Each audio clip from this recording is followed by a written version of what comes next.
Bonjour, je m'appelle Philippe Grimbert, je suis psychanalyste et écrivain. Et ce qui vous surprendra peut-être, c'est que nous avons quelques points communs, vous et moi, au moins celui d'accueillir, c'est-à-dire d'être sensible à l'autre, de l'écouter, de lui offrir un espace où il peut, pour vous peut-être, se détendre, pour moi s'exprimer, mais il n'est pas dit que les deux dimensions ne soient pas présentes pour vous également. Les relations interpersonnelles sont vraiment mises à mal en ce moment. On se bouscule, on ne se tient pas la porte, on n'écoute pas l'autre, on est centré sur soi. Si une parenthèse comme celle que vous offrez à ceux qui viennent vous rendre visite permet de renouer avec ce qu'est le contact, la relation à l'autre, l'accueil, la bienveillance, eh bien je crois que ce sont des moments à privilégier et vous en êtes des acteurs essentiels.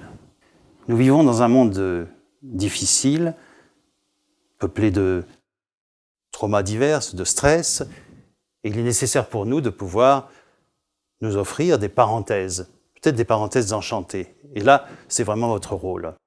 C'est pourquoi il est essentiel d'offrir à ceux qui veulent souffler, s'offrir, par exemple, un moment de détente en Picardie, leur offrir autre chose que la beauté des paysages, leur offrir aussi une écoute, un accueil, quelque chose qui puisse leur faire reprendre confiance dans l'idée que l'autre est là et que nous ne sommes rien sans l'autre. C'est vraiment un point crucial parce que, je le répète, l'existence de l'autre est vraiment mise en péril en ce moment. Et il est tout à fait essentiel, quand on reçoit des gens qui viennent avec leur stress, avec leurs soucis, leur permettre non seulement de se débarrasser de ses soucis, de devenir un acteur de son loisir, de son plaisir, mais aussi de se retrouver en face de quelqu'un qui sait écouter, recevoir, accueillir. C'est fondamental. Nous ne nous construisons que sur cette base, la base de l'autre. Nous ne sommes rien sans l'autre, encore une fois. Vous savez qu'en ce moment, on ne peut pas éviter d'en parler. Il y a un trauma absolu qui règne sur ce pays et qui propose un stress tellement évident qu'il est difficile même de l'évoquer parce qu'il nous coupe la parole. Ce que je tiens à dire, parce que ça me semble fondamental, c'est que la peur physique que tous, dans les grandes villes, nous pouvons ressentir, se double d'une peur psychique. Il y a d'une part un danger physique, réel, mais il y a aussi un danger psychique. Et ce danger psychique, il n'est peut-être pas celui que vous imaginez.